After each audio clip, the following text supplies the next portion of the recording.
Now, ladies and gentlemen, do you remember the late Jacoyo Midiwo, the MP of Game constituency in Siaya County? Do you remember the time he failed to get re-elected? And what did he do? He went back to his constituents and faced them head on for those who did not vote for him. In fact, stories were emerging that he knew exactly that wewe hukunipigia kura, and he was beating them. It was such a serious thing. And remember, Jacob Midiwo was such a chaotic man, okay? He was a confrontational man. If you mess with him, he will definitely atapita na wewe. So that is the story that has happened today to Oscar Sudi and his constituents. Oscar Sudi has gone back to his constituents and told them that he's halting every project that he promised them or he intended to, do to them because they actually vandalized his Timba XO. Such a serious thing. Everything that he had planned, every development you talk of, everything concerning, his function as a member of parliament, he said he's not going to do them anymore. And he gave them a warning that until they apologize to him, that is when he will come back and resume, his development track record that he thinks he has been doing all along for his constituents. And you see, it is not going down with the members of the constituency, especially from Kapsaret. In fact, they have ganged up against him by the statement that Sudi made that he is thinking that for him to perform to them or to give them development is a favor to the people. They have come out to tell him point blank that you are not doing us any favor. In fact, you as being the representation that we send to parliament to represent us, it is not a favor that you are doing to us. It is a mandate that we bestowed on you to go to the parliament and represent us. So any person who is bringing any development agenda in that constituency, and that person is an MP, like for in this case, Oscar Sudi is an MP, it is not a favor that he is doing to his constituent. He is supposed to do that. That is the obligation that the people bestowed on him. So the conversation now is taking a different trajectory. And you remember, Oscar Sudi saw what he never thought he would see, especially from his backyard. He didn't think that a time will come when even if we have a national demonstration, then it will reach an extent where his property is vandalized, his property is messed by the same people. And one of the reasons why he was saying that, he's going to halt the development is because he knew definitely well that it is not the outsiders who came to vandalize his Timba XO club. It is the people, all right? The people he represents, his own people, are the ones who went and vandalized. So what does that mean? Things have really changed so fast. And like I was telling you in the last video, we are now seeing these leaders going to tread on a trajectory that is totally new. Whoever is going to bank on the past and whoever is going to play the politics of the past is going to miss it in a big way. All these leaders that you see and the way they are going to parade themselves, especially for 2027, it's going to be a game changer. Because the power that these young people are dispensing right now is a power that has shifted. We are in a new paradigm. We are in a new, dispensation altogether. So if you look at the way Oscar Sudi was trying to speak, is feeling the heat. And for a better action that needed to have come from him is to reason with the ground first. By making the statement that he's going to halt the development agenda that he had with the people, he's not resonating with the ground. Because first of all, he's not seeing that this demonstration was not specifically tuned to maybe destroy him or vandalize him. This thing was in a national realm.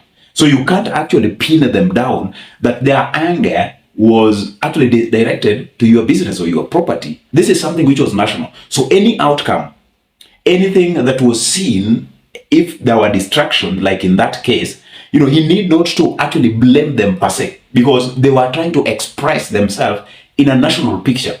So wherever they were, if chaos were erupting, chaos are supposed to give the bigger picture of what we see as the outcome in the national thing altogether. So Oscar Sudi is failing to reason with his people. Reason with his people based on what actually motivated the demonstrations and the protests actually to go on. Another thing that Oscar Sudi is failing to understand is that, for a long time, especially the ones who have been in in the inner circle of William Ruto, you know, they have had what we call entitlement, which we have also been talking about very many times.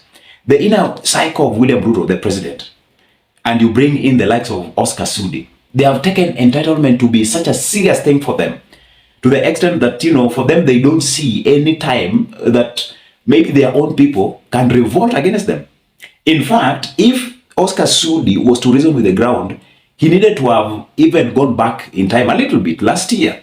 You know, the people of Kalenjin started showing the sign. You remember the times they were, you know, very much aggressive with their own leaders. You remember they had even booed William Ruto back there. They had even booed the likes of Murkomen back there. Things were very serious. And the independence that is now growing, especially without the tribal aspect, without the political alienation, is such a huge one.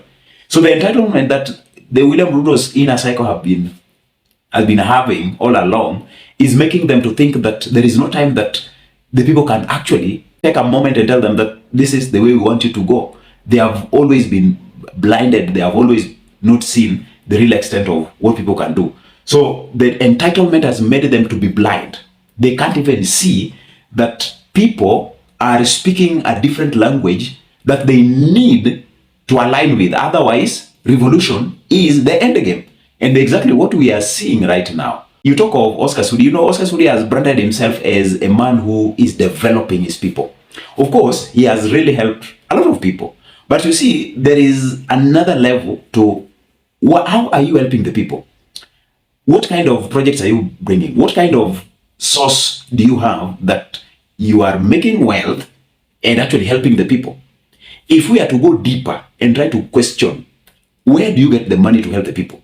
You remember the other time when the story about the source of this money for fundings, fundraisings, and moving to help, you know, different groups in the society. Remember even that time when they started that revolving, you know, narrative of we are going into the community and releasing money there.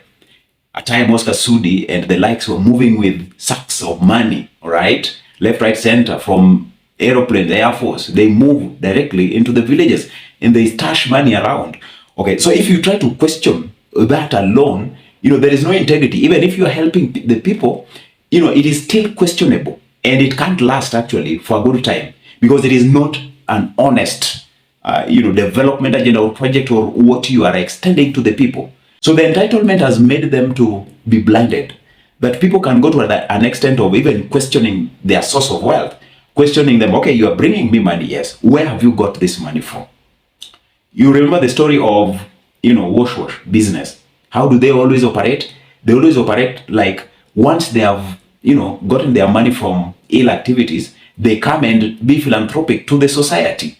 Okay, society will, maybe people who are not keen enough will just be receiving this money, but this money is from evil activities. That is how they do it. So in this case of Oscar Sudi, entitlement has blinded him to maybe he's not seeing that a time is coming when people might even go deeper and start to question, yes, you are helping us, but where are you getting this money? So whatever has happened to him and the way he has come out to counter it, I think he has not been so much sensitive. And I was also seeing the conversation going to an extent that perhaps he might see that in 2027 he's going home. He's not, if he's not careful, if he doesn't change, if he doesn't rectify, you know, his ways, okay, if he doesn't align with the interest of the people, he might go home. And a lot of them, many of them are going to go home. This time is not a child's play, okay? It's not a joke that people are going to speak in one voice. And so Oscar Sudi needs to be very much sensitive when he's handling the people right now because things have changed. The faster he realizes that things have changed, the better for him if he wants to align with the people.